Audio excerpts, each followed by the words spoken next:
Howdy. So I'm going to do a little brief overview and demonstration of several different off-grid lighting options. I have basically all my lighting sources that I use here other than candles and emergency type candles I have. What I have, first one is the one that's on right now is a compact fluorescent 13 watt bulb. I have one of them right here. Everyone knows what these look like. And then I also have a 9 watt LED bulb.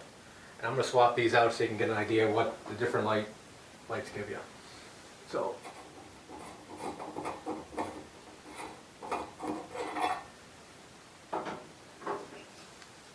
I'm not changing the camera settings at all in between these.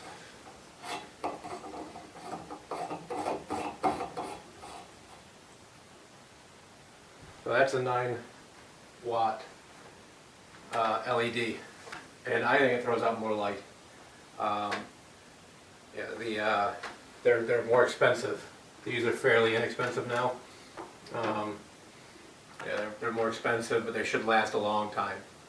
Now, I always believe in backups, and backups are your backups. So, this is my backups right here. I use some of these outdoors. Most of the lanterns I use outdoors, but they can be run indoors. Let me move this out of the way. Propane. Propane is nice because everyone can use it. It's not hard to light. It throws off a lot of light. Throws up a lot of heat too. Drawback to it is that these are relatively expensive, the bottles. I did throw a video up last week showing our refill adapter though, so that saves some money. But it's a little bit inconvenient. This is Coleman fuel. I like Coleman fuel lanterns. I have probably 10 gallons of Coleman fuel out here. It lasts forever. Drawback is I wouldn't have a problem lighting this indoors. I won't light one of these inside. Because especially mine are older and they tend to flare up a little bit. Once they're lit, they're fine, but I wouldn't light one inside. Now, those are kind of the fuels that everyone's used to. I also happen to have two non-standard lanterns, really, well, not non-standard, but different. This is a Kerosene Lantern from Dietz. This is a number 8. I have a number of Dietz lanterns. Mostly I have this style here because the Amish sell them for $8. They're really cheap. I can't even get them that cheap online. So I have 3 in this building here. I have a couple in packages I've never opened. It's a good lantern, but the amount of light compared from one to the other they're not comparable. These throw off hundreds of candle watts. These throw off, dozens. Now, something different that most people probably have never seen is this. This was built by a local Amish stainless steel shop. So it's a triple burner. Basically uses a burner very similar to the Dietz, and you get 3 times the amount of light. And it sounds like it would be a lot more, but it's not. This is mostly cosmetic for me, but I'll go ahead now and demo each one, and I'm going to leave the camera settings the same for each one. I'll turn the overhead light off so you get an idea of the different amounts of light. So let me get started. I'm going to move things around and cut the video a little bit, so this way here it's less wasted time. I'm going to start out with the one most people probably haven't seen, the triple burner. In order to light, you remove the globes, strike a match, raise your wick, touch it, and replace your globe.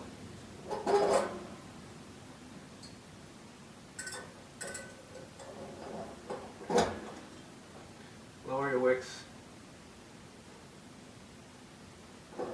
That. Touch it.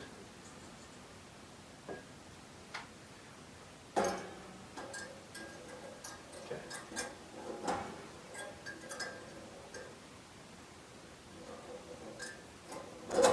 That wick's way too high, so lower that one down. Okay. Now I'm going to turn the light off so we get an idea how much light we get. And it's light outside, but yeah, these provide a little bit of light. Yeah, I wouldn't want to have to read by them, but I suppose you could. I don't know how many candle watt hours, but you know, it's yeah, it probably provides 3 times the amount of light as the Deets, which I'm going to light now as well. These all run in kerosene, which is nice because kerosene's cheap.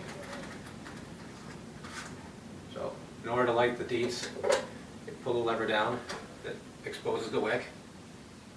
Light the match. And then bring the globe back down. Another side benefit to these is they throw off some heat. Now, this time of the year, with these 4 burners going during the daytime, it's 40 degrees out, 45. Yeah, that would provide a good portion of the heat I need. I wouldn't need to run the wood stove until the evening. Yeah, you can get a little bit more light if you turn them up, but you also tend to get more sooting the higher you go.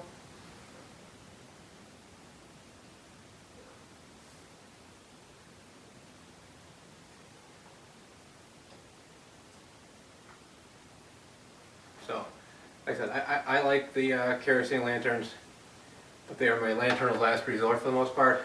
Yeah, and I mostly use them for decorative purposes, but they are my backups to the backups out here. So, this right here, when I bought it, it cost me around $50, I believe. I think around there. And for a handmade lantern, that's not too bad. I'm gonna turn the light back on. Yeah. The regular lights are definitely the way to go when I can do it. You get a heck of a lot more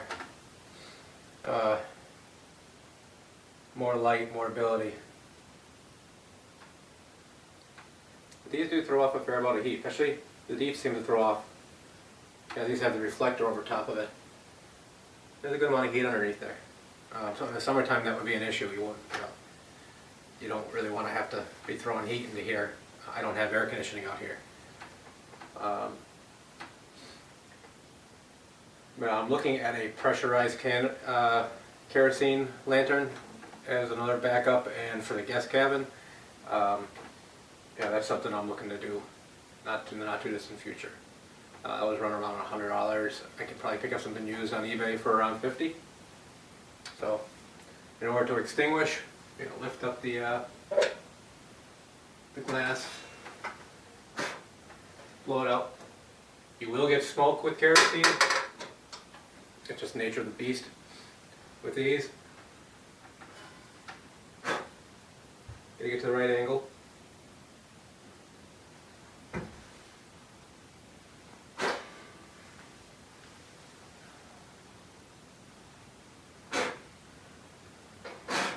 The middle one's the hardest one to put out. There we go. Again, I got smoke coming up from these. It's the nature of what it is. I'll lower the wicks down a little bit. And now they're ready for the next time I use them. Like I said, this is mostly cosmetic. I don't ever really burn this. But it is ready if I ever needed to. These we burn more often. Now I'm going to move things around and I'll show you the two that most people are more familiar with, the pressurized systems. First one I'm going to cover, I almost didn't include it because everyone's seen these run, everyone knows how they work. But I figured I wanted to give a contrasting comparison. And this is, everyone has one of these. Propane Coleman Lantern. They're ubiquitous, they're everywhere. They're easy to light. They match them where you need it. Turn the gas on. They throw off a lot of light. Turn this off. Yeah, they hold it up. It throws off a good amount of light. Drawbacks, like I said, propane bottle. It's a consumable for a lot of people. You can refill them, and I showed how to do that in a past video. It's noisy. It's making the hissing sound.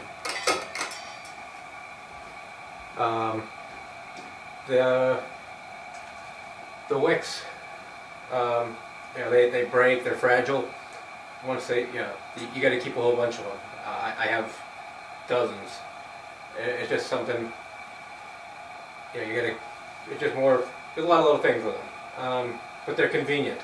Everyone knows how to use it. If someone is coming out here who's not outdoor savvy, or, you know, I can give them this and they can get it to run. Where the Coleman fuel lantern, I will not let other people light that, because it's messier and it has more of a chance for flare up. And I'm not going to light it inside. Just like I said, I'll light these up inside, no problem. They're easy to use, and they throw out a ton of light. Yeah. So let me turn this off,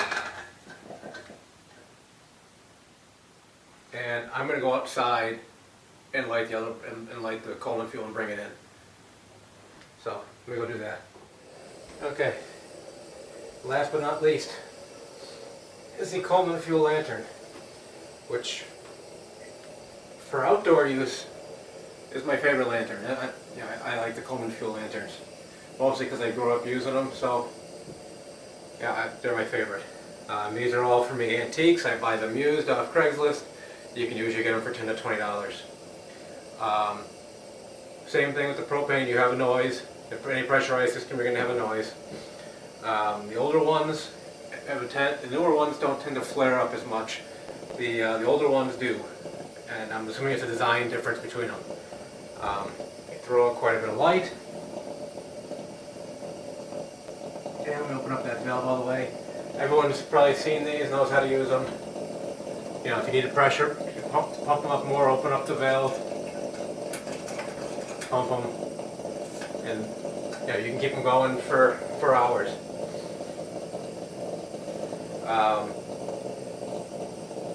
Spare parts for the pressurized systems, you want to have extra globes. If you're looking at them for any type of emergency preparedness type thing. Extra globes, probably extra generators if you're looking at a long-term type thing. They're not expensive to get. And then extra wicks. They're fragile and they break. A comparison between the other ones, light off. And you get quite a bit of light. And this one does hum a lot. It makes that noise.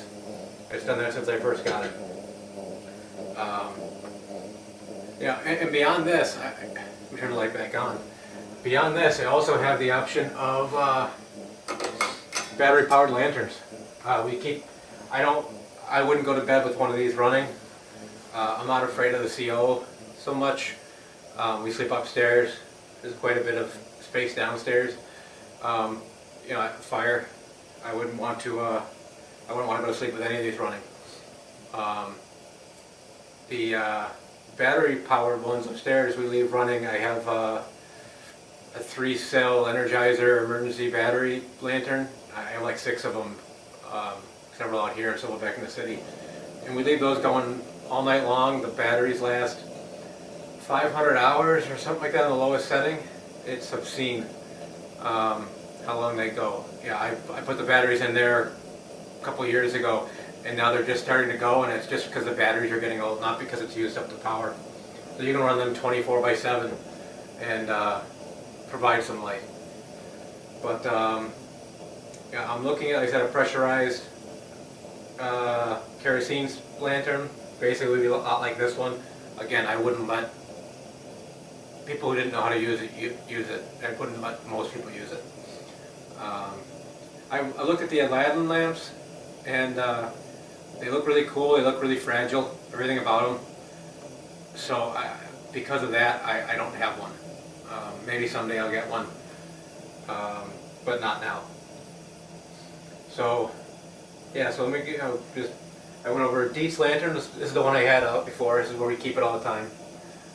The triple burner Amish, propane Coleman, the Coleman fuel Coleman, LED lantern, light, and the standard 13 watt CF. And those are my off-grid power option, or off-grid light options. Just backup to my backup to my backup. Yeah, I would love to hear what other people are doing. You know, if you have something different, yeah, give me a response. Send me a PM, respond on YouTube, respond on the blog. Let me know what, I'd love to see some other options. You know, I haven't thought of everything, not yet. But I would love to see what other people are doing. So, you know, make it more of a conversation rather than just one way. Rather than just one way. So, but I think that's it for right now. So, until next time.